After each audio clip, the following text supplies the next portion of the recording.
They mistook a woman in casual attire for a wrongdoer, unaware they were restraining a four-star general, a commander of entire naval forces.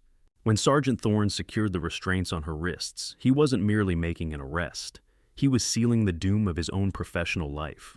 He believed his badge granted him the authority to belittle her. Yet, he overlooked a crucial element in the chain of command. The Pentagon doesn't just supersede a local police station. It utterly annihilates it. Observe closely, for what transpires when she finally places that crucial call transcends mere justice. It is complete annihilation. The morning sun, casting its glow over the affluent enclave of Silver Creek, Virginia, offered a deceptive promise of warmth. For General Althea Reynolds, however, the atmosphere was about to turn frigid. Althea stood on the front lawn of the grand colonial residence she had acquired merely 3 days prior. At 52 years of age, she was a woman forged from resilience and elegance. Her service included deployments in the Middle East, orchestrating multinational operations with NATO, and she currently held a position on a strategic oversight committee at the Pentagon. But on this particular day, she wasn't adorned in her formal dress uniform or the insignia that commanded immediate salutes. She was dressed in a worn gray athletic t-shirt, loose-fitting sweatpants, and gardening gloves. She was tending to the overgrown hydrangeas near the mailbox, softly humming a melody, cherishing the rare tranquility of a Saturday off duty. Her dark hair was swept into a disheveled knot, and a streak of dirt marred her cheek. A black and white patrol car proceeded slowly down the street. Althea paid it little attention. Silver Creek was the sort of neighborhood where private security and minimal police presence were factored into the Homeowners Association dues. She simply dabbed her forehead with the back of her hand and stooped to gather a pile of trimmings. The cruiser halted. The morning's quiet was disrupted by the distinct crunch of boots on gravel. Althea straightened, shielding her eyes from the sun. 2 officers approached her driveway. One appeared exceptionally young, seemingly fresh from the academy, his hand hovering near his sidearm.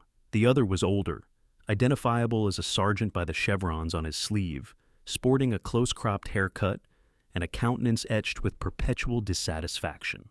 This was Sergeant Brock Thorne. He didn't merely walk, he stalked. "Step away from the shrubbery," Thorne commanded, his voice laced with an uncalled-for aggression for a weekend morning. Althea frowned, removing a single glove. "Excuse me," she stated. "Step away from the bushes and keep your hands where I can see them," Thorne repeated, closing the distance between them. "We received a report of a suspicious individual loitering on this property. A potential burglary in progress." Althea suppressed the impulse to laugh. "Officer, I am not loitering. I purchased this residence on Tuesday. I am merely tending to the grounds."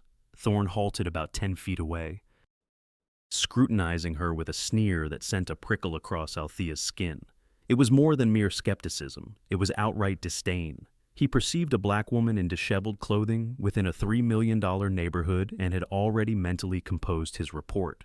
Quote, _5, Thorne inquired, his tone dripping with sarcasm. Quote, _6, quote, _7, Althea stated, her voice resonating with that authoritative cadence she employed to silence rooms filled with colonels. Quote, _8,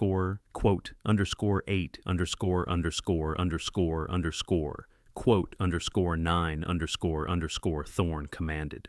His hand shot to his holster, unfastening the retaining strap. The rookie officer, Higgins, flinched. Quote, _10, Higgins ventured hesitantly. Quote, _11, Thorne snapped without looking back. He met Althea's gaze directly. "You match the description of a suspect involved in a series of burglaries within this precinct. You are accompanying us." Althea stood her ground. She had faced down adversaries in combat zones and navigated the treacherous political landscape of Washington, D.C. She would not be intimidated by a local bully wielding a badge.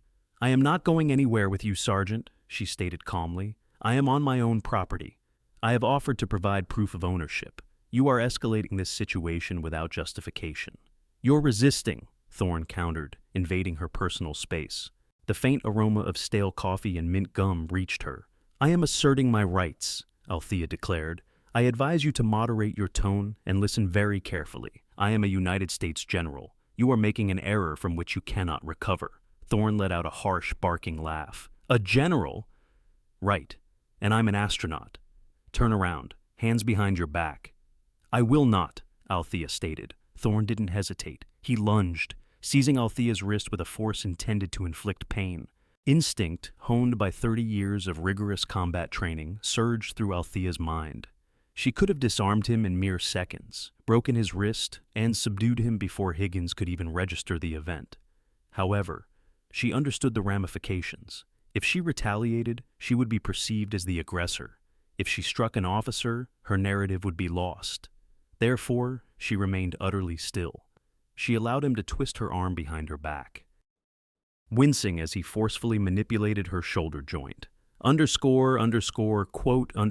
20, Thorne yelled, ostensibly for the benefit of the dashboard camera, even though Althea was standing perfectly immobile. Quote, 21, Althea stated clearly. Quote, 22, Higgins appeared visibly pale. Quote, 23, he began. Quote, 24, quote, 25, Thorne bellowed. Althea felt the cold bite of the handcuffs against her wrists. They were excessively tight. Thorne propelled her forward, causing her to stumble slightly over her gardening tools. Quote, 26, Althea said, her voice like ice. Quote, 27, quote, 28, Thorne spat. Quote, 29, As they escorted her down the driveway, a silver Mercedes slowed its pace on the street. It was her neighbor, Mrs. Gable, a woman Althea had briefly encountered during the property closing. Mrs. Gable stared, her mouth agape, then quickly averted her gaze, accelerating her vehicle. The humiliation burned more intensely than the sun. Thorne shoved Althea against the hood of the patrol car. The metal was hot. Quote, 30, he ordered. Quote, 31, Althea stated, her face pressed against the warm metal. Quote, 32, quote, 33, Thorne whispered in her ear, leaning in close. Quote, 34, He patted her down, his hands moving roughly, searching for any concealed weapons. He found her wallet in her back pocket. He withdrew it, noted the expensive leather, and scoffed. Quote, 35, He didn't even open it. He tossed it onto the dashboard of the car through the open window. "Get in." As Althea settled into the confined rear seat of the cruiser, the scent of old perspiration and vinyl filling the space, she did not weep. She did not cry out. She closed her eyes and began to engage in tactical breathing, counting her breaths. She was not a victim. She was a soldier behind enemy lines, gathering intelligence. Thorne slid into the driver's seat, chuckling as he radioed dispatch. Quote, 37, quote, 38, came the response. Althea opened her eyes. She looked at the back of Thorne's head. "Enjoy the excursion, Sergeant," she thought. "It will be your last." The journey to the 12th Precinct was a demonstration of utter unprofessionalism. Thorne spent the entire 20 minutes boasting to Higgins about past apprehensions, pointedly attempting to demean Althea by speaking about her as if she were invisible. "These types always employ the same tactics," Thorne remarked, checking his reflection in the rearview mirror. "I reside here. I know the mayor. I'm a general. It's rather pathetic, truly. Delusions of grandeur." Higgins gripped the steering wheel, his knuckles white. "Sarge!" That wallet appeared authentic. Perhaps we should have examined the identification. "You have much to learn, rookie," Thorne dismissed him. "You examine identification on the street. They might be armed. You secure the scene. You secure the suspect." Then you process the information. That's the procedure. Besides, he gestured vaguely towards the back seat. Look at her. Does that appear to be a general? Althea remained silent. The handcuffs were constricting blood flow to her thumbs. She focused on meticulously recording details. Badge number 4922. Name, B. Thorne. Vehicle designation, 804. Time of apprehension, 9:15 in the morning. Upon their arrival at the station, Thorne ostentatiously paraded her through the main area. The station was bustling. Detectives were on their telephones. Civilians were waiting to file reports. Thorne gripped Althea's arm, steering her past the front desk. Quote 47. Thorne called out to the desk sergeant, a weary-looking woman with reading glasses suspended on a chain. Quote 48. Quote 49 Linda inquired, without looking up. Quote 50 quote 51 Thorne jerked his head towards Althea. They led her to the booking area. The overpowering scent of bleach and despair hung in the air. Thorne uncuffed one of Althea's hands to chain her to the metal bench affixed to the wall. Sit, he commanded. We will process you when we get around to it. I require my phone call, Althea stated. You are entitled to a call after booking, Thorne replied, turning his back. And booking occurs after I've finished my coffee. Althea sat on the cold steel bench. Across from her, a man apprehended for public intoxication was softly singing to himself. To her left, a teenager with a bruised nose was weeping. 10 minutes elapsed. Then 20. Thorne stood by the water cooler, laughing with two other officers, occasionally gesturing in Althea's direction. They were relishing the moment. To them, she was merely a prize, a story to recount at the bar later. Althea observed Higgins. The rookie was seated at a nearby desk, engrossed in paperwork. He glanced at the wallet Thorne had placed on the desk. Althea's wallet. He studied it, then looked at Althea, then back at Thorne. Curiosity, or perhaps an intuition that something was profoundly amiss, got the better of him. While Thorne was distracted by a jest, Higgins reached out and opened the wallet. Althea watched his reaction, initial bewilderment. He withdrew a sleek black card. It was not a typical credit card. It was a Centurion card. Then he saw the identification displayed in the clear plastic window. The common access card, khaki. It bore the gold chip. It displayed the rank insignia, and beneath the rank it did not state private or sergeant. It proclaimed general. And behind that ID was another card, a specific laminated credential bearing a Department of Defense holographic seal that simply read, Priority Clearance Level 1. If found, contact the Pentagon Provost Marshal's office immediately. Higgins's complexion drained of color. He transitioned from pale to a ghostly white in 3 seconds. He looked up at Althea. She met his gaze with eyes as unyielding as the handcuffs. She offered a single, slow nod. Higgins stood so abruptly that his chair toppled over. The sound reverberated through the room, silencing Thorne's laughter. Quote 57. Higgins croaked, his voice cracking. Quote 58. Quote 59. Thorne chided, annoyed. Quote 60 quote 61 Higgins practically shouted. The room fell silent. Thorne scowled and stomped over. Quote 62 Higgins remained silent, simply holding up the military ID with a trembling hand. Thorne snatched it. Quote 63 Thorne paused. He examined it more closely. He noted the holographic overlay that shifted with the light. He observed the expiration date. He saw the photograph. Althea in her full dress uniform, 4 silver stars gleaming on her shoulders, the ribbons on her chest forming a colorful tapestry of valor. Thorne looked at the ID. Then he looked at the woman in the sweatpants chained to his bench. quote underscore 64 underscore Thorne whispered, his arrogance evaporating like air from a punctured tire. Quote underscore 65 underscore Althea spoke, her voice cutting through the precinct's din like a blade. I believe I am entitled to my phone call now, and I will not be contacting legal counsel.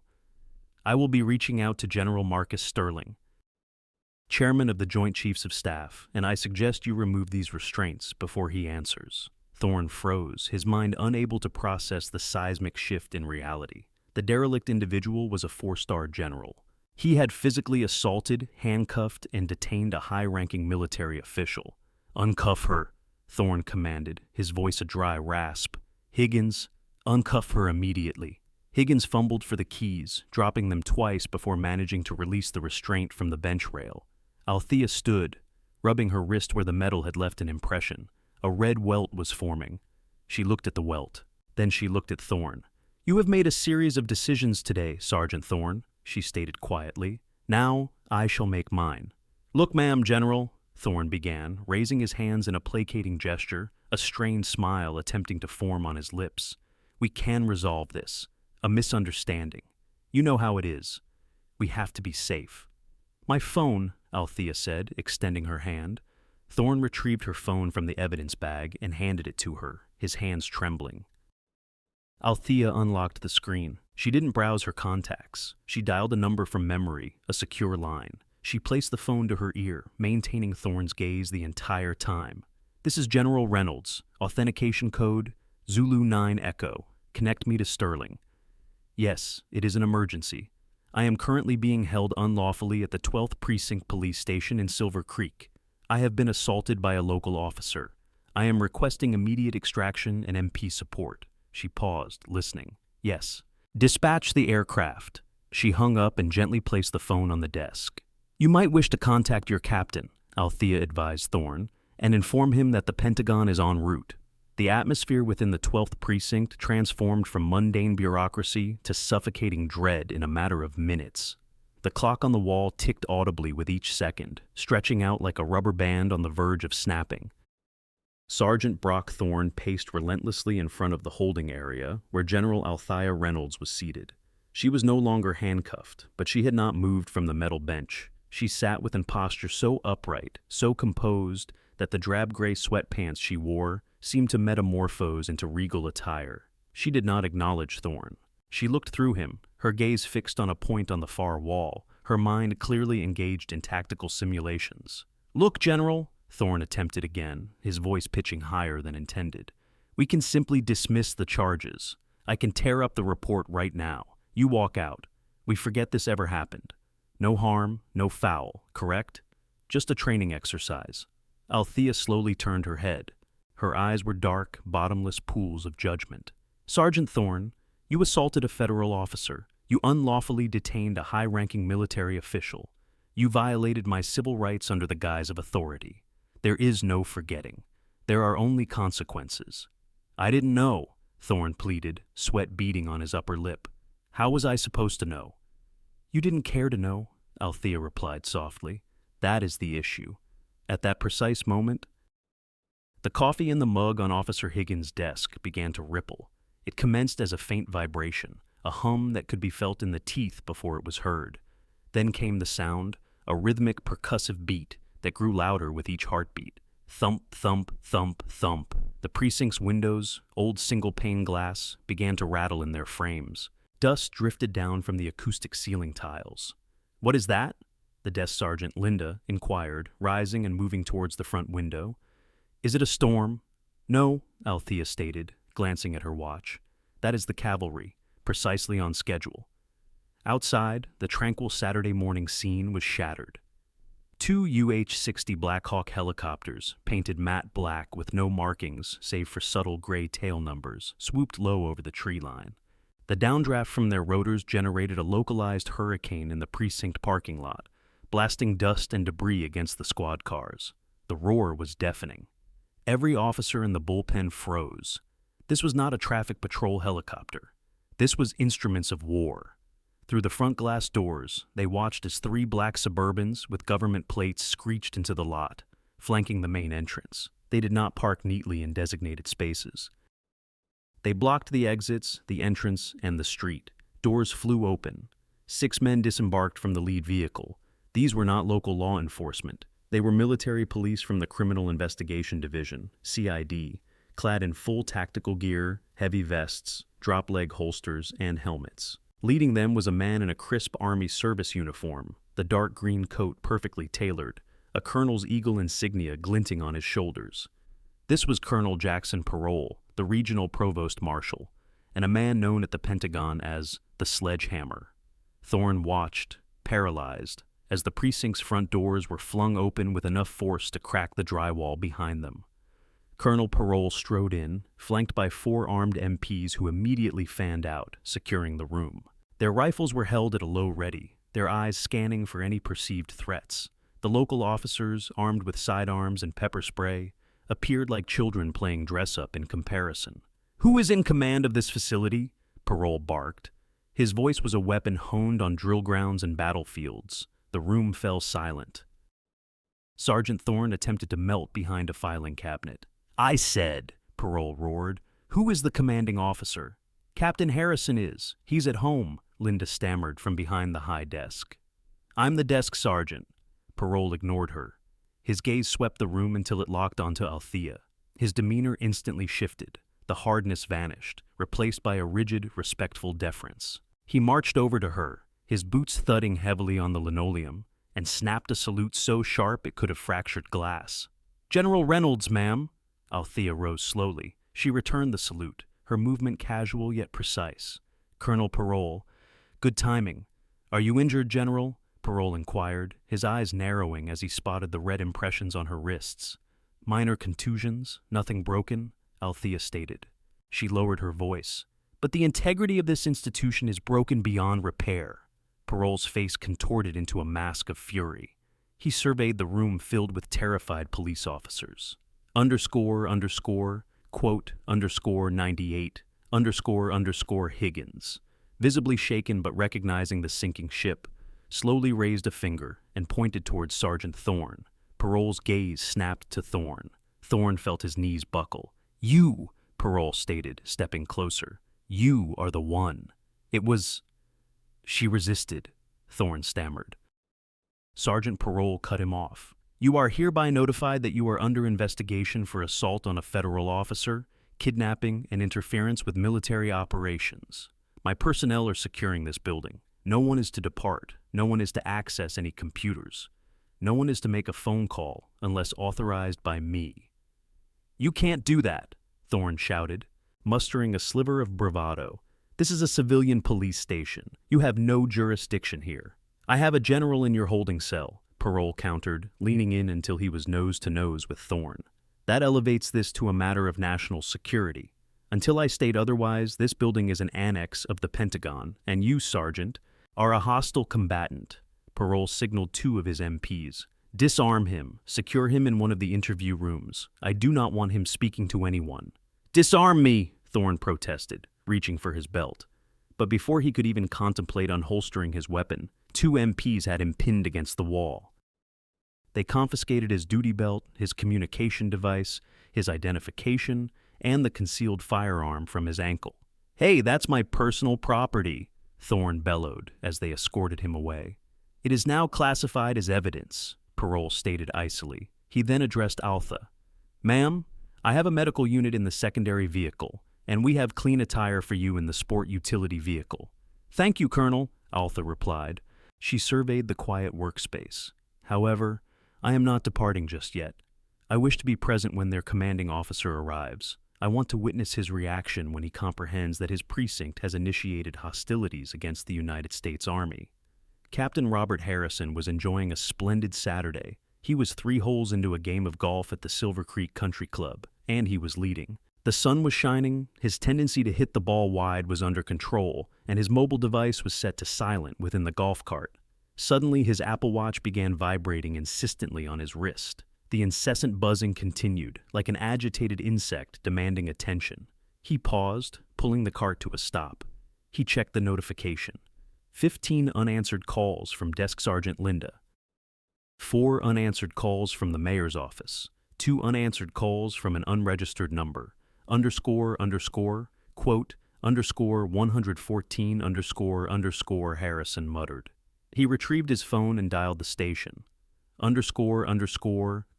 _115 _ Linda's voice was almost unrecognizable, a hushed whisper filled with alarm. You must come in immediately. Linda, compose yourself. What is the matter? Did the power generator fail again? Captain, the military is present. The army? What? Like a recruitment unit? No, sir, like the actual army. Blackhawks, special forces. They've secured the entire facility. They disarmed Thorne. They are guarding the exits with assault weaponry.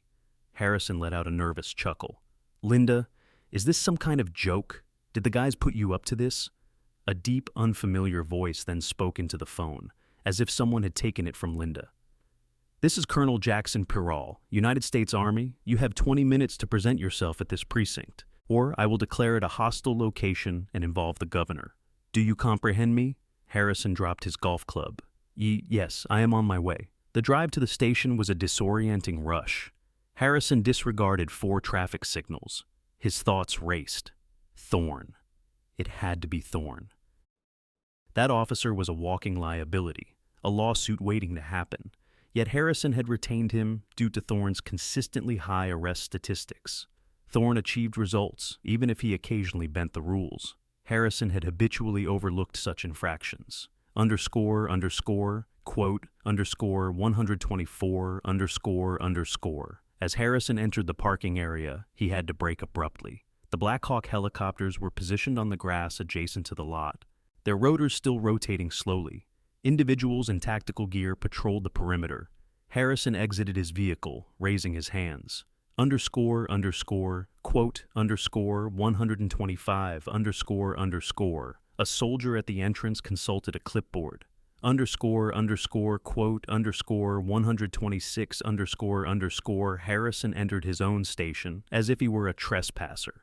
The atmosphere was tense. His officers were gathered in the break room, overseen by a military member. The front desk was manned by a military specialist, rapidly typing on a laptop. Harrison barged into the briefing room. Seated at the head of his table was a woman. She wore a gray army t-shirt and sweatpants, but a suit jacket had been draped over her shoulders. Her hair was pulled back, her face free of the day's grime. Beside her sat Colonel Pirral. "Who are you?" Harrison demanded, attempting to project an authority he no longer felt. "And why are your personnel holding my sergeant captive?" "Be seated, Captain," Pirral commanded. Harrison remained standing. "I require explanations. You cannot simply storm a municipal building." Altha leaned forward. She did not raise her voice. It was unnecessary. "Captain Harrison, my designation is General Althea Reynolds. I serve on the Joint Oversight Committee for Defense Appropriations. I provide counsel to the President regarding strategic threat engagement. And this morning, while tending to my hydrangeas, your Sergeant Thorne accosted me, abducted me, and deprived me of my constitutional liberties, all because he disapproved of my appearance." Harrison felt the color drain from his face. "General, you were the transient individual reported, the suspicious person call," Altha corrected him. "Tell me, Captain, does your department's policy include profiling homeowners based on their ethnicity and attire? Does it involve physically restraining law-abiding citizens? Does it entail refusing to examine legitimate identification?" "No, certainly not," Harrison stammered. "If Thorne engaged in such conduct, it constitutes a breach of policy. However, surely we can address this internally." "Internal affairs is for minor errors, Captain," Altha interrupted. "This was not an error. This was a systemic issue, a culture that you permitted." "Now, hold on," Harrison interjected, becoming defensive. "Thorne is a commendable officer. Perhaps he was somewhat overzealous, but he is highly effective in combating crime. Silver Creek remains a secure community due to individuals like him." "Is it?" Altha inquired. "Colonel, play the recording." Pirral nodded to an assistant. A screen on the wall illuminated. It displayed the footage from Thorne's body camera. Harrison watched in dismay. He observed Thorne approaching Altha. He heard Thorne's derisive tone. "I'm the King of England." He saw Altha offering her identification. He saw Thorne refuse to examine it. He witnessed the unwarranted force, the forceful shove against the vehicle. But then, something unexpected emerged. The audio captured from inside the patrol car. Thorne had not deactivated his camera. Or perhaps he believed he had. "The captain will be thrilled with this apprehension," Thorne's voice emanated from the speaker, faint and cruel. Quote, 144, The silence in the briefing room was absolute. Harrison sank into a chair. Quote, 145, quote, 146, Harrison whispered. Quote, 147, parole confirmed. Quote, 148, quote, 149, Harrison said weakly. Quote, 150, Alpha stated.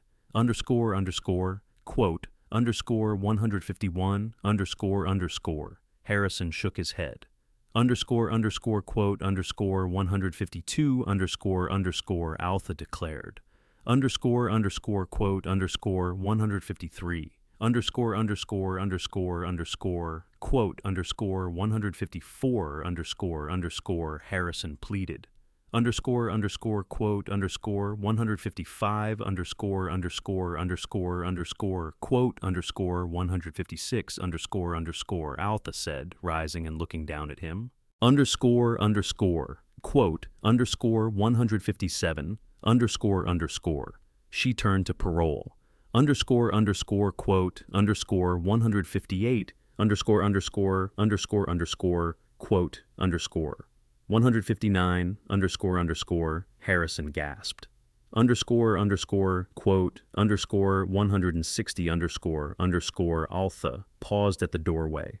She glanced back, her gaze frosty. Quote, 161, As Alpha exited the station, flanked by military police, she observed Mrs. Gable, the neighbor who had driven past earlier, standing outside the police barrier, observing with her mouth agape. Alpha did not wave. She simply entered the black sport utility vehicle. The conflict had just commenced. And the initial casualty was destined to be Sergeant Thorne's entire existence. Sergeant Brock Thorne was accustomed to the rear of a police cruiser. It served as his office, his throne room, the locus of his authority. However, the back of a federal transport vehicle presented a different reality. There were no windows. The seating consisted of rigid molded plastic bolted to the floor, and the individuals seated opposite him were not engaged in casual conversation about sports or overtime pay. They remained silent, clad in balaclavas, observing him through tactical eyewear with the dispassionate intensity of sharks circling a vulnerable seal. Thorne's wrists were raw and chafed. The military police had not employed standard handcuffs. Instead, they had utilized zip ties cinched with such force that his fingertips had lost all sensation. Quote, 162, Thorne muttered for the 10th time. Quote, 163, the soldier closest to him did not even flinch. The van abruptly halted. The doors swung open, revealing a concrete loading dock illuminated by stark artificial lighting. Thorne was forcibly removed, his legs stumbling as he attempted to match the swift pace of his escorts. This was not the local county jail. The air carried a distinct aroma, sterile and metallic, reminiscent of ozone and bleach. They processed him in silence. No fingerprints, no booking photograph. They merely stripped him of his uniform, the attire he had worn like protective armor for 2 decades, and presented him with an orange jumpsuit. It was humiliatingly flimsy. Upon donning it, he felt diminished, stripped of his badge, his firearm, and the substantial utility belt. Brock Thorne was merely a middle-aged man with a noticeable paunch and thinning hair. He was ushered into an interrogation room that evoked images of a Cold War film. A stainless steel table, chairs secured to the floor, and a 2-way mirror emitting a low hum, indicative of hidden surveillance. He waited for an hour, then 2. The isolation was deliberate. It was designed to allow his own thoughts to consume him. Finally, the door opened. It was not a legal counsel. It was not his captain. It was Colonel Jackson Parole, the formidable force. Parole carried a thick file folder. He sat opposite Thorne, placing the file on the table with a heavy thud. He did not speak immediately. He opened the file, retrieved a pair of reading glasses, meticulously cleaned them, and then put them on. Quote, 164, Thorne demanded, though his voice lacked its characteristic force. Quote, 165, Parole stated calmly. Quote, 166, quote, 167, quote, 168, Parole corrected, turning a page. Quote, 169, Parole rotated the file around. Thorne looked down. It was a printout from a forum post, an anonymous forum for law enforcement personnel. User, Blue Wall 88, date, October 12th, 2024.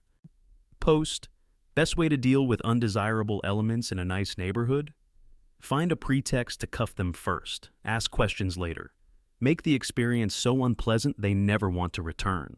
Shake them up. If they offer even the slightest resistance, you have them. Thorne's mouth went dry.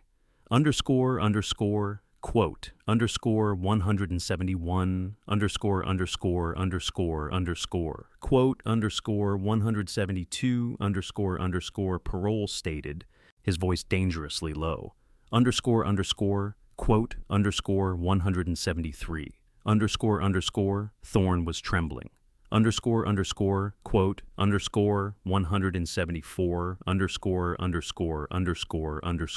quote, 175, Parole continued relentlessly. Quote, 176, Thorne stared at the table. He was aware, every officer was aware. Quote, 177, Parole whispered. Quote, 178, Thorne broke. The arrogant bully dissolved into a state of utter terror. Quote, 179, quote, 180, Parole declared. Slamming his hand on the table, the sound echoed like a gunshot in the confined space. Quote, 181, Parole stood and walked toward the door. Quote, 182, Thorne was weeping now, his sobs deep and guttural. Quote, 183, Parole paused, his hand on the doorknob. He looked back at Thorne with palpable disgust. Quote, 184, Parole stated coldly. Quote, 185, he opened the door. Quote, 186, the door slammed shut, leaving Thorne alone with the humming silence and the reflection of a man whose life had effectively concluded. While Thorne languished in a federal holding cell, the world outside was igniting. It began with a leak. It remained unclear who was responsible. Some speculated it was a disgruntled clerk at the police station. Others rumored it was a calculated release orchestrated by the Pentagon's Public Affairs Office to manage the public perception. However, by Saturday evening, the body camera footage was circulating on Twitter. By Sunday morning, it was displayed on every screen across America. The video was captioned simply, "I'm the King of England."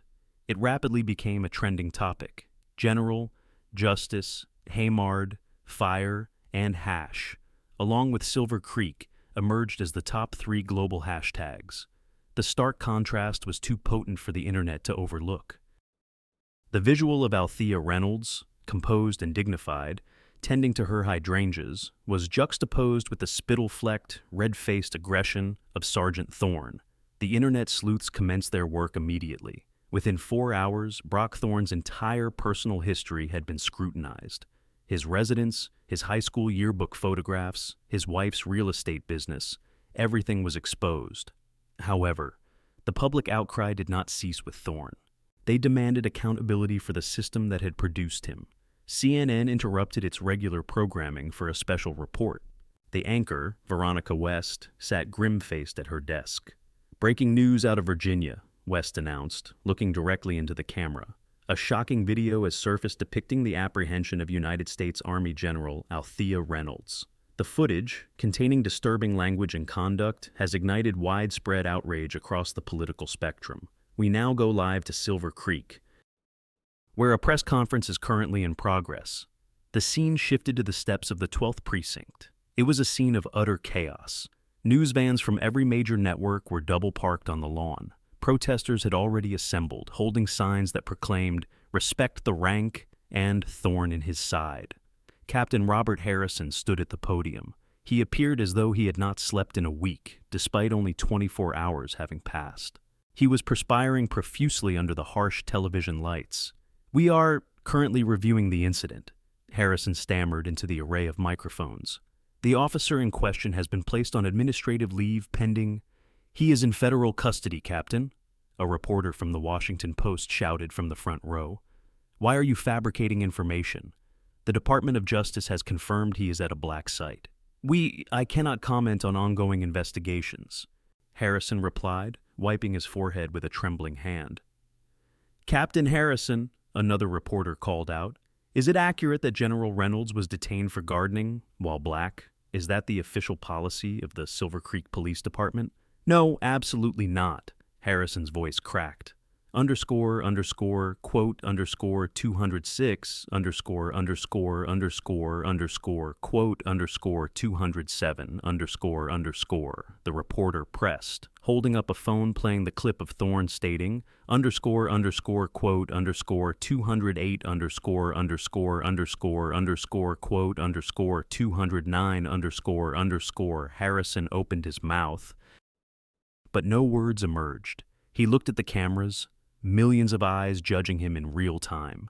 He understood at that moment that his pension, his reputation, and his legacy were turning to ash. Quote, 210, Harrison muttered, turning to retreat back inside the station. However, the doors were locked. The military police guarding the entrance did not open them. They stood like unyielding sentinels, blocking his escape. Harrison was trapped on the steps, isolated with the vultures. Meanwhile, in the serene, meticulously maintained streets of Silver Creek, retribution was drawing closer to home. Mrs. Gable, the neighbor who had slowed down to gawk at Althea's arrest, found a news crew on her doorstep. She had made the error of posting on Facebook earlier that day. "Well, she looks suspicious. You can't fault the police for keeping us safe." A reporter, a sharp-eyed woman named Sarah Jenkins, thrust a microphone in Mrs. Gable's face as she attempted to retrieve her mail. Quote, 212, Jenkins pressed. Quote, 213, quote, 214,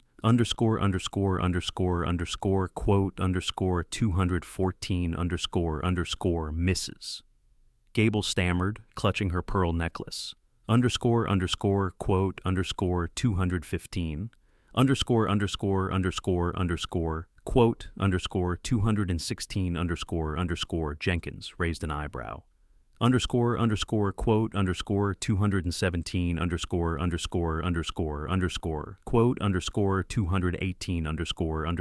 Mrs. Gable stammered, her face flushing a blotchy red. Quote,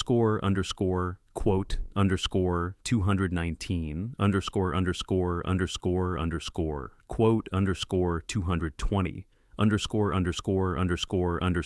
quote, 221, The ensuing silence was broadcast live to 5 million viewers. Mrs. Gable gasped, realizing what she had revealed, and abruptly closed her door. But it was too late. By Monday, her husband's law firm would issue a statement disassociating themselves from her views. By Tuesday, she would be removed from the Homeowners Association board. The social ostracization she had wished upon Althea was now visited upon her tenfold. But the ultimate blow, the true hard karma, arrived from the Pentagon itself. General Althea Reynolds released a video statement on Sunday evening. She did not utilize a press agent. She sat in her home office, attired in her full-service dress blues, the 4 stars gleaming on her shoulders, with the American flag as her backdrop. She gazed into the camera with the calm, chilling intensity of a woman who has dispatched armies into battle. "Yesterday," Althea began, her voice steady, "I was deprived of my liberty by individuals sworn to protect it. They perceived a color and inferred a crime.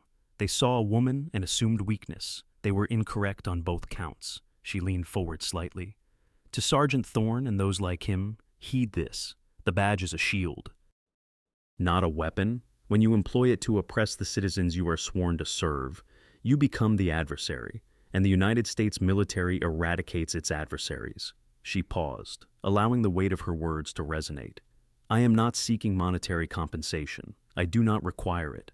I am seeking systemic change, effective immediately. I have petitioned the Department of Justice to audit every arrest made by the Silver Creek Police Department within the last 10 years. Every citation, every stop and frisk, every conviction. If there is rot within the foundation, we will dismantle the entire structure." She concluded the video with a simple, chilling sign-off. "I am General Althea Reynolds, and I am merely at the beginning." The video went viral instantaneously. The impact was seismic. At the 12th precinct, the phones rang incessantly. Attorneys, civil rights organizations, and terrified city council members were making inquiries. The officers who had mocked Althea while she was restrained on the bench were now frantically deleting text messages and sanitizing their social media profiles. However, the military police had already seized the servers. The digital footprint of their prejudice was preserved as if in amber, ready for the prosecutors. The station was not merely under investigation, it was under siege. The county executive delivered an announcement that evening.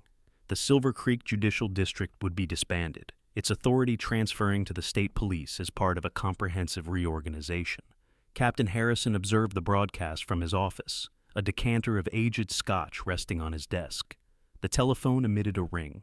It was his spouse, Bob.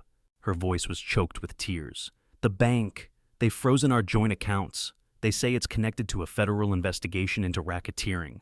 "Bob, what did you do?" Harrison let the receiver clatter to the floor. He gazed out his window at the Black Hawk helicopter, still parked upon his lawn. The general hadn't merely contacted the Pentagon, she had invoked a tempest. And now, they would all be swept away by the deluge. 6 months later, the cherry blossoms were in full bloom across Washington, D.C., adorning the cityscape with delicate hues of pink and white. Within the federal district courthouse, however, the atmosphere was decidedly somber and subdued. The courtroom was completely filled, every seat occupied. In the rear sections, uniformed law enforcement officers from adjacent districts sat in quiet contemplation, a silent testament to a fractured brotherhood. Occupying the foremost row, with a bearing as rigid as chiseled marble, sat General Althea Reynolds. She wore her formal dress blues, her 4 stars glinting faintly in the subdued courtroom illumination. Her gaze was fixed not on the assembled press, but directly ahead, towards the defendant's enclosure. There sat Brock Thorne. He appeared 2 decades older than the man who had once menaced the perimeter of Silver Creek. His head was shaven, his complexion pallid from months of isolation. The standard-issue orange jumpsuit hung loosely on his emaciated frame. The sneer had vanished, replaced by a visible tremor. Judge Marcus Hallowell, adjusting his spectacles, regarded Thorne with a palpable mix of compassion and contempt. "Mr. Thorne," the judge began, his voice resonating through the chamber without amplification, "in my 30 years on the bench, I have encountered numerous members of the law enforcement community who have erred. I have witnessed negligence. I have experienced fear. But what I observed on that recording was no mere oversight. That was deliberate malevolence." Thorne visibly flinched. "You swore an oath to serve and protect," Hallowell continued. "Instead, you elected to dominate and demean. You targeted General Reynolds not because she posed a threat, but because she deviated from your prejudiced perception of who belongs in your community. You perverted your authority. And in doing so, you not only violated the law, you shattered the public's faith." The judge paused, his hands rustling the documents before him. The silence that descended upon the room was profound. For the charge of deprivation of rights under the guise of official authority, resulting in kidnapping and grievous bodily harm, I sentence you to 25 years in a federal correctional facility, with no provision for parole. A collective exhalation of shock swept through the onlookers. Thorne's head snapped up, his eyes wide with unadulterated dread. 25 years. He would be an elderly man, diminished and forgotten, long before he experienced freedom again. Quote, 235, Hallowell added. Quote, 236, quote, 237, Thorne cried out, attempting to rise, but the attending marshals forcefully pushed him back down. Quote, 238, quote, 239, Hallowell commanded. As they forcibly removed Thorne, his gaze met Altha's one final time. He sought a flicker of leniency, a hint of remorse in her eyes. He found none. He saw only the unyielding, resolute demeanor of a soldier who had neutralized a significant threat. Beyond the courthouse, the media frenzy had already shifted to the next unfolding crisis. Yet, the repercussions within Silver Creek were far from concluded. Captain Harrison sat on a park bench 3 blocks away. He had not attended the proceedings. He could not even afford the fuel to travel there. His wife had departed, taking half of their shared assets before the government impounded the remainder. He was presently employed on the night shift at a distribution center, manually loading cargo for a meager hourly wage. The captain he once was had vanished. All that remained was Bob, the man who had allowed the situation to fester and decay. In Silver Creek itself, the atmosphere had undergone a palpable transformation. The 12th Precinct building stood desolate, its windows boarded shut. State police officers now patrolled the neighborhood, their approach marked by an unexpected courtesy. On a balmy Saturday morning, Althea was back in her garden. The hydrangeas were thriving, having recovered from the crushing impact of Sergeant Thorne's boots. She wore her gardening gloves and the familiar gray army t-shirt. A state police cruiser proceeded slowly down the street. This time, Althea did not stiffen. She did not instinctively reach for her mobile device. The cruiser halted. The passenger window descended. A young female trooper peered out. Quote, 240, the trooper stated, offering a respectful nod. Quote, 241,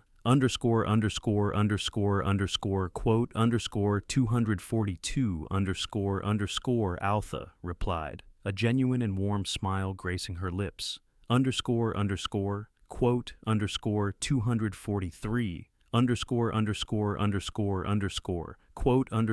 244, the trooper responded before the vehicle resumed its course. Altha straightened, wiping perspiration from her brow. She gazed upwards at the azure sky, savoring a profound sense of peace, a tranquility she had defended with fierce determination. They had endeavored to break her spirit. They had attempted to confine her, to diminish her significance. But they had underestimated her resilience. They had forgotten that a storm cannot be contained. She retrieved her pruning shears and returned to her work. She had a home to tend to, and for the first time, it genuinely felt like her own. And this is the account of how one conceited aggressor learned a stark lesson. Never prejudge an individual based on superficial appearances, especially when that individual commands the United States Army. Sergeant Thorne presumed to play God, but he failed to recognize that there are forces in this world far exceeding the authority of a local law enforcement division. He forfeited his liberty, his financial security, and his self-respect, all because he lacked the capacity for even basic civility. What are your thoughts? Was 25 years an unduly severe penalty for Thorne? Or did his transgressions warrant an even harsher sentence? Share your opinions in the comments section below. If you found this narrative of swift retribution and justice served cold to your liking, please consider liking this video. Your engagement significantly contributes to the channel's growth. And remember to subscribe and activate the notification bell to ensure you never miss a compelling story. We have an even more astonishing tale of vengeance planned for next week, featuring a billionaire who assumes the guise of a janitor. Trust me, you will not want to miss it.